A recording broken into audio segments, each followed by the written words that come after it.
Pokemon Nuzlocks are challenging because they're constantly testing your game knowledge. But what if I took a game and made everything random? And better yet, what if I made it the first playthrough of a game I've never played before? Well, in this video, I took Pokemon Heartgold and randomized everything. Not only does this include wild Pokemon, but I've also randomized typings, trainers, and even movesets. Of course, we're going to be using the hardcore Nuzlocke rules, so I can only catch the first Pokemon I encounter in each randomized area. If a Pokemon faints, it's dead permanently. I will be playing on set mode, and of course, I cannot overlevel the next gym leader's highest level Pokemon. Now before we get started, please subscribe. What are you doing if you're not subscribed? It really does help. Of course, like all games, we're greeted with the choice of 3 starters: a grass-type Geodude, a flying-type Jinx, and a dragon-type Furret. Now, as appealing as a draconic Weasel is, I think the choice here is obvious. A flying-type Jinx just seems much better. Jinx is a fully evolved Pokemon with much better stats than Furret. Granted, Jinx normally does have a very bad typing, and has very weak defense, but hopefully the typing change will make up for it. I renamed the Jinx Jinx, and it appears to have a dual fighting flying type, a seriously offensive combo. Moving on from Cherry Grove Town, as we return from talking with Professor Oak, we're challenged by this redhead who has the Geodude we saw earlier. However, his grass attacks can't really do much against our flying type, so we easily take him out. When the police officer asks for his name, I think we all know who the king of content is. When they give me Pokeballs and set me off on my journey, we catch our first wild Pokemon, a Cherubi. I name him Groot, and it turns out he's also a fighting type. Okay. So much for type diversity in a randomizer. With now a full team of 2 Pokemon, I completely ignore the rest of the encounters and make my way all the way to Violet City. I don't really know this game well, and I'm playing it blind, so I don't really know where the encounters are. However, I do see a big tower, and Monkey Brain says, big tower equals enter. Unfortunately, the tower is pretty underwhelming because the only encounter we can find is Jigglypuff. It's also now that I realize I can backtrack a bit and go to the Dark Cave to catch another encounter. I find myself an Electric-type Whismur as well as a Steel-type Execute. Finally, in the Ruins of Alph, I find myself a Ground-type Chimchar. Now, a lot of these encounters aren't really that good, so I'm not going to bother showing all of them to you, but if there are any encounters that do play a significant role, I'll give them a shout out. In the first gym, I found out that Faulkner's the leader of the Ground-type after battling some of his lackeys. Lucky for us though, Cherubi does have a grass move and Magical Leaf. Magical Leaf hits the Makuhita, dealing over half damage, so a second one is able to take him out. The next Pokemon he sends in is a Snover with Intimidate. I go for the Magical Leaf expecting to do a lot of damage, but it only does about half as a Snover goes for a Dig. Since I do have a flying type, I switch into Jinx to take the Dig, and a critical Vacuum Wave takes out the Snover. This easily earns us the first badge. As I make my way to the next town, Chimchar gets the evolution into Monferno and tries to learn Magnitude. It was here that I realized that our Monferno has the ability Shell Armor, an incredible ability to block critical hits. The next amazing thing to happen was in Union Cave. Our encounter for this area is amazing. We got ourselves a Trico. Now, upon summary, it does seem to keep its grass typing, but it's honestly not bad considering that everything is randomized. It also has a plus speed nature that I really can't complain about. I also catch myself a Starly, that's a water type on Route 33. As I head up to Azalea Town, we of course find our Resident Evil team, Team Rocket, up to no good. He seems to be guarding something, so we'll have to go in to see what's up. As I'm walking through the town, this old man decides that he wants to go check out Team Rocket for himself too. So after following him into the Slowpoke well, I discover their boss, Proton, which my grass-type Grovyle makes light work of. After dispatching Team Rocket, we run into our rival again, Ludwig. This time he's challenging us, he's packed in a couple surprises. His starting Pokemon is a Fire-type Luvdisc. Of course, I had no way to know this, so after missing a Sleep Powder, he hits me with a Blaze Kick that does massive amounts of damage. Now if you were me, the next logical step would be to switch in Monferno, your ground type. Seeing as how Luvdisc just pulled out a Fire move, on paper this would give us a type advantage. But somehow, Luvdisc pulls out a Water move, Crab Hammer, and hits me for massive damage as well. And of course, I rolled low with Magnitude 5. Seeing how I am dead to a crit, I switch into King K. Rool, a fighting psychic type. Now whether I'm lucky or unlucky, Luvdisc manages to get a critical Crab Hammer on the switch in. Thankfully though, we can tank another one and boost Revenge's power to kill the Luvdisc. The next Pokemon he sends in is a grass-type Graveler that I found out the hard way. Now, as much as I underestimated Graveler's special defense, I definitely overestimated King K. Rool's special attack. After hitting an Aura Sphere that barely did any damage, Graveler hits me back with a Needle Arm to take out King K. Rool, our first death. But now with knowledge that he is a grass type, I send in my poison type Remoraid to take him out. I hit a cross poison taking him down to red health, but Graveler lives and hits me back with a Volt Tackle taking me out. At least the recoil that the Graveler took was able to take him out, so this death wasn't in vain. His last Pokemon is a Starly that we know is a water type because we've caught one ourselves, so having Grovyle out to hit a Sleep Powder, then taking him out with a Seed Flare does win us the battle. Even though we're not limited by the number of Pokemon we can catch, we're still gonna have to be very careful if we're gonna run into random run killers like that. Anyway, at the next gym, I determined that Bugsy is the leader of the Rock type. Both grass type moves and ground type moves hit the opponents were super effective, so the only type that overlaps is the rock typing. The team going in seems very stacked. Groval's a grass type, Jinx is a fighting type, Monferno's a ground type, and Staravia's a water type. We have plenty of counters to the rock typing, so hopefully he doesn't pull out too many surprises like our rival did. The battle starts with me putting him to sleep, then using Seed Flares and Needle Arms to whittle down his HP. Pichu goes down to a single Needle Arm, but his second Pichu dodges my Frenzy Plant, so I have to switch out a Grovyle. A Vacuum Wave from Jinx one-shots the Pichu, winning us the battle and giving us the second badge. It hasn't been too difficult if you ask me, but I think that's just how Heartgold Soul Silver goes. The level caps seem to be on the lower side, so I don't expect this game to get much harder within the next few gyms. Whitney in this game is a fighting type trainer. The trainers in her gym are weak to both flying types and psychic type moves, so the type that she specializes in is of course the fighting type. She starts with a Finneon, which of course I have one on my team, so I know that the typing is bug fighting. Luster Purge from Monferno, which I'm not really sure why it even gets, takes it out easily. This just leaves her last Pokemon, Hypno. I swap in my Beedrill, who is a flying rock type, so any fighting type moves from the Hypno should do neutral damage. Regardless, Hypno does manage to get a critical hit on a Brick Break and take out Beedrill, who already has weak defense. As sad as that death was, I don't really see Beedrill doing anything in the future, and it just gives me a free switch into Jinx to use Air Cutter and take out the Hypno. We do manage to get the critical hit, so it's an equal trade to earn us the third badge. With 3 badges in our possession, there are many places that we can catch new encounters, but the main 4 units on our team have not changed. Both Staravia and Monferno are great single typing Pokemon that have great coverage and little weaknesses. Having Grovyle on our team gives us access to status conditions, and Jinx is just a great glass cannon with both access to flying and fighting type moves. The stream ended when I got to Ecruteak City, so the rest of this video was filmed at home when I was on reading week. So unfortunately, you won't be seeing my face anymore, but you will get my voice for the rest of this video. In order to proceed to the 4th gym, I have to fight a rival again in the Burn Tower. He starts off with a Gibble that Vacuum Wave easily dispatches of. I remembered this time that his Graveler is a grass type, so I kept Jinx in to use Air Cutter to take out the Graveler. I even got a crit, but that was kinda unnecessary. His 3rd Pokemon is a Nuzleaf. I actually have a Seedot in the box, so I know that Nuzleaf is a bug type and an Air Cutter takes him out easily. This just leaves a Spinarak who easily dies to an Air Cutter, defeating our rival. When we go down the Burn Tower, the 3 legendary dogs run off, and Yusine comes down to tell us all the effort he's put into looking for Suicune. Look bro, I don't know how to tell you this, but it's just not meant to be, alright? There's plenty of fish in the sea. With Morty returned to his gym, we can finally challenge him to a gym battle. For this gym, I wasn't able to figure out whether he used fire types or electric type Pokemon because I got equally burned and paralyzed. But it doesn't really matter because my ground type Monferno can do work on both of them. He leads a Bellsprout, but I'm actually going to start with an Electrike. My Electrike is poison type and has toxic spikes in his moveset. I was able to get off 1 toxic spikes, but not before getting hit by a huge crunch. I got a switch, so I swap in Jinx for the Air Cutter and take out the Bellsprout. Since the hit on Bellsprout wasn't not very effective, it confirmed that Morty was indeed using fire types. When he swapped in Marowak, I decided to go for another Air Cutter to see how much damage I could do. Remember earlier in the video when I said that Jinx was part fighting type?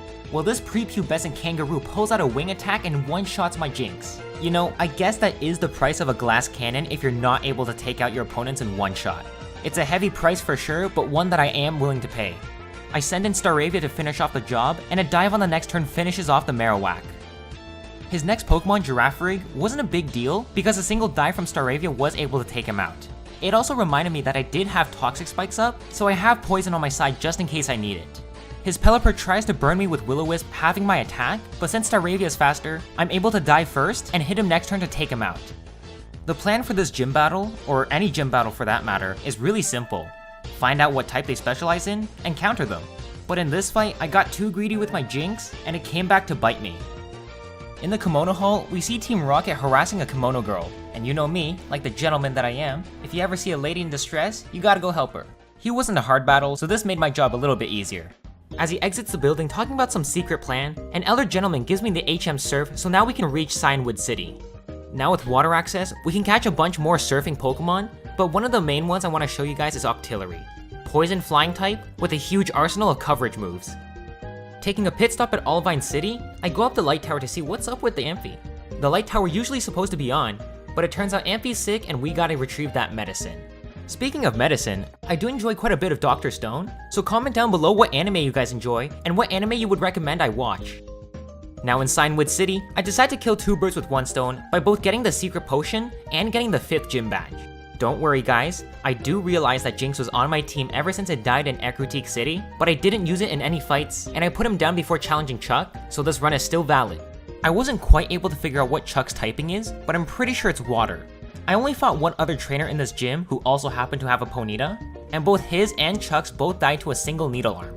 When Chuck sent out his last Pokemon, it confirmed that this gym was indeed a water gym since we do have a Staravia of our own.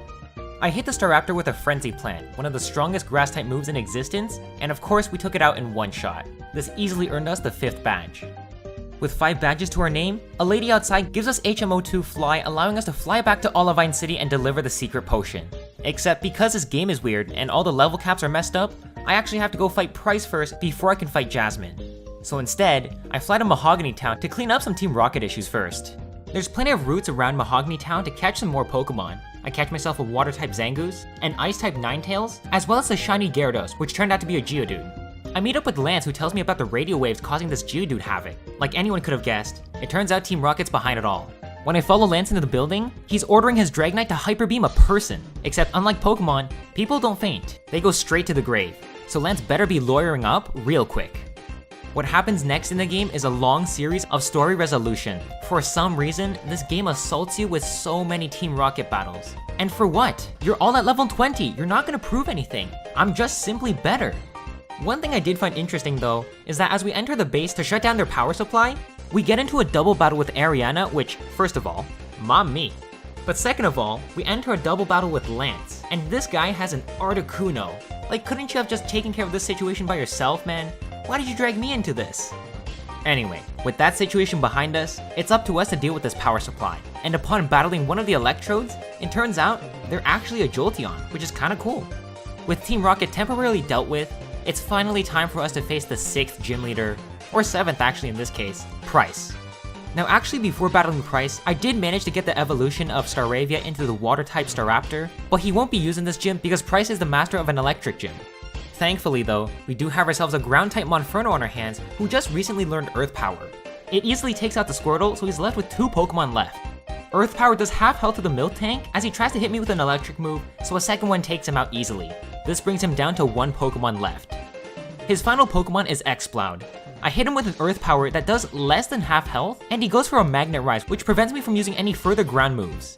I go for a Luster Purge to seal the deal, and it does lower his special defense, but he's not taking any significant damage. On top of that, he also has a Citrus Berry, and uses the move Synthesis to regain his health. I go for another Luster Purge expecting big damage, but he uses the turn to set up spikes. I go for another one further lowering his special defense, but his health seems completely fine, so he goes for another Synthesis. At this point, I'm running out of Luster Purge PP. I go for another one and it does about half health as he sets up a second layer of spikes. With Exploud surely in range to die, I go for another Luster Purge and I heavily low roll, leaving him with red health. He goes for a Synthesis and I didn't read that the electromagnetism wore off, so I swapped into Grovyle instead of using Dig.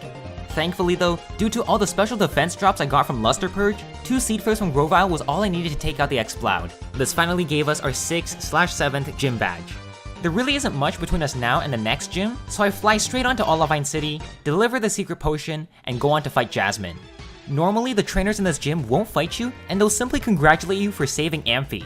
This is usually fine because you know that Jasmine is a Steel-type gym leader. However, this is kind of a setback for us, because we now have to go into Jasmine blind. I first set up a layer of Toxic Spikes, then poison him with a Sludge Bomb as he went for a Future Sight. He hits me with a Psybeam which does pretty big damage, so I have to make the switch into Grovyle. This basically confirms that this gym is a Psychic gym. I finish off the Lombre with a Needle Arm as she sends in her next Pokemon, Flareon. Flareon gets poisoned by the Toxic Spikes, so I hit him with a couple Needle Arms as he goes for an extra sensory dealing big damage to us. I'm definitely dead to a crit, so I switch into Monferno to use a Dig and take out the Flareon on the next turn. Her final Pokemon is a Chikorita. Talk about anticlimactic.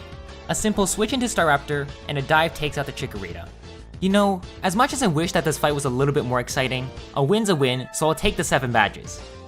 After defeating Jasmine comes a long series of exploration.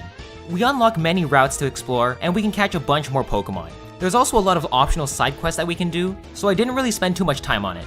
I make sure to catch myself a lot of Pokemon like an Ice-type Gabite, a Ground Psychic Seal, a Water Rock Magneton, a Steel Fighting Tauros, and a Grass-type Larvitar. I also make sure to evolve my Grovyle and Monferno into Sceptile and Infernape. Now with a bunch of progress done, it's about time we continue with the story. First we gotta fly to Goldenrod City where, you guessed it, another barrage of rocket battles. Seriously, I don't know what's with this game and giving you a bunch of low-level rocket battles. I guess it's to boost your XP just in case you're not already 10 levels above the cap.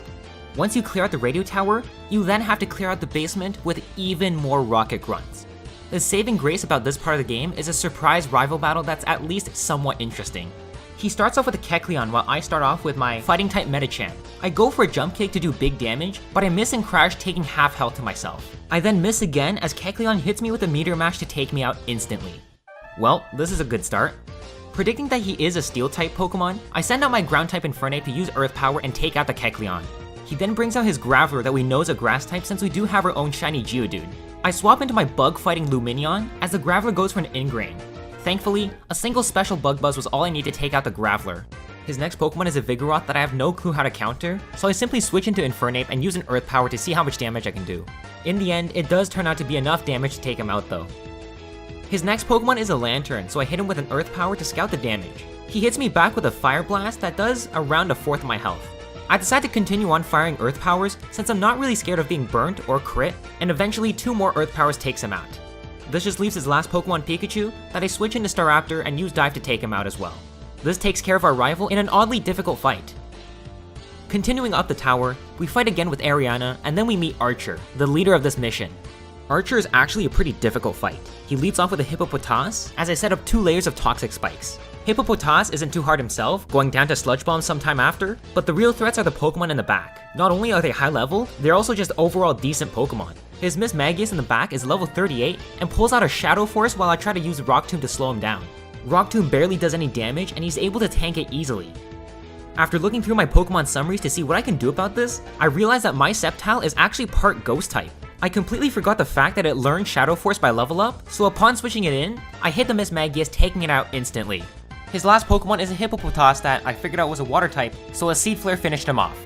Archer can be a pretty difficult battle if you're not paying attention due to the fact that his levels are high enough to challenge yours. Now we can finally progress through the game by walking through Ice Path and going to Blackthorn City. While in the Ice Path, I made sure to catch myself an encounter which happened to be a Dragon-type Scizor, an amazing Pokemon. I also managed to catch a Poison-type Prinplup on the route right before. Having made it out of the cave, I go straight to the gym to challenge Claire. She is the strongest gym leader with the highest level cap, so I make sure to train my team up to the level cap and teach them a bunch of unorthodox TMs. I also backtrack a bit to catch a Trapinch that I missed on a route before. After fighting her trainers, I found out that she's a Ghost-type gym leader that makes both my job easy and difficult. She can't really hurt my Pokemon, but I can't really hurt her either. The only counter I have for her is my own Sceptile. Luckily, since my Sceptile's up to the cap and has a plus speed nature, I'm able to outspeed and knock out her Sceptile with a Shadow Force. Same thing happens to the Hitmonlee, a Shadow Force knocks him out in 1 hit. Her third Pokemon Torterra is a lot bulkier and takes a Shadow Force like a champ. It does less than half health, and a Shadow Claw from Torterra takes me down all the way to 5 HP. We do proc the Poison Point that I completely forgot that I had, but I still have to switch out. Shadow Force is actually a TM at the Goldenrod Mall, so I made sure to teach it to my Infernape so that when I switch it in, Shadow Force can hit the Torterra and take it out, except that it lives and uses a nasty plot. Finally, in order to kill it, I have to switch into Magnezone, take a critical crunch, and then use Brine to take it out. Finally, that was a tough Pokemon, and her ace too. The final Pokemon before earning all 8 badges is a Parasect. I switch in my Scizor to use a Brave Bird, and it does about half health with a crit. He gets off a Rock Slide that doesn't do too much damage, so I decide that I want to test to see if he's a Rock-type Pokemon. I use Bubble Beam and it doesn't do any damage. When he hits me back with a Rock Wrecker, I was certain that I was going to lose Scizor, but it lives on 5 HP again. With the need to switch, I swap in Staraptor as Claire goes for a full restore, and a dive on the next turn takes out the Parasect. Finally, we've earned all 8 badges of the Johto region. After visiting home, seeing the professor and my parents, the only logical next step is to challenge the Elite Four and Champion. But of course, more story stuff. First we gotta fight all the Kimono Girls, then get this weird feather, and then fight Ho-Oh. The Kimono Girls were pretty tough, each having 1 fully evolved Pokemon, a Rhyperior, Miltank, Gyarados, Tangrowth, and an Electivire. And worst of all, the Ho-Oh that we have to fight turns out to be a level 45 Teddiursa. What a disappointment, but it was cool to have a Fire and Ice type Teddiursa at level 45. After finally progressing through the game through Victory Road, we have one last battle with our rival. He does have a full team of 6, but he's severely underleveled. Sceptile himself was able to single-handedly take on our rival and win the final battle before the Elite Four. After doing a lot of prep, teaching moves, giving items, this was the final team that I came up with. A Jolly Sceptile, Ground-type Infernape, Water Staraptor, a Ground Bug Flygon, a Plus Speed Scizor, and an Ice-type Garchomp. Surely, this was the team to lead us to victory, right? Since none of the gym leaders have any preceding battles, we'll have to determine their typing on the fly. This can prove to be very difficult. Now luckily, the first couple of Elite Four have levels that are lower than the level cap, so we do have a slight advantage. I start off the battle with Will by putting his Miltank to sleep first. This will at least give me some turns to deal some damage before having to take some damage myself. Seed Flare hits and takes it out in one hit. Not super effective, but enough damage. Since he sends out a second Miltank, I just decide to do the same strategy again. Put it to sleep, then use a Seed Flare. One Seed Flare doesn't finish him off, but he stays asleep, so the next turn I take him out with a Needle Arm. He then sends out a third Miltank, and I just decide to skip the middleman, forget the sleeping, I'm just gonna use a Seed Flare. This time, the Seed Flare was able to take him out. I guess I must have really low rolled on that second Miltank. When he sends in his fourth Pokemon Honchkrow, I know that I'm faster, so I put him to sleep, then use two Needle Arms to take him out.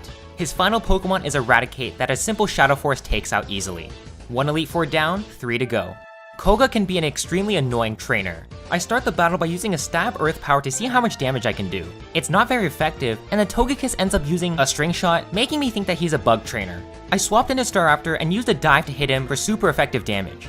When he sends in his Primeape, I continue to use dives to see what exactly his typing is, and I think it was just a Togekiss that was a bug type. As he misses a Shadow Force, I come up with a dive taking out the Primeape. Mismagius as well also dives to a dive, confirming that this might be a rock trainer. I hit his Vespiquen with a dive as he hits me back with a Shadow Ball, but for some reason, he's holding a Black Sludge and he's not a poison type, so the chip damage from Black Sludge takes out the Vespiquen for me. Finally, he sends in a Mismagius once again that we know is a rock type, so a simple dive takes him out, winning us against 2 Elite Four members. This fight could have easily gone wrong if I made the wrong prediction at what type he's specializing in. The third Elite Four is Bruno, a character that I thought was one of the coolest when I was a child. The problem is that he had some of the worst Pokemon, so let's see what he pulls out this time. He starts with a Bayonet, so I start with my usual Stab Earth Power.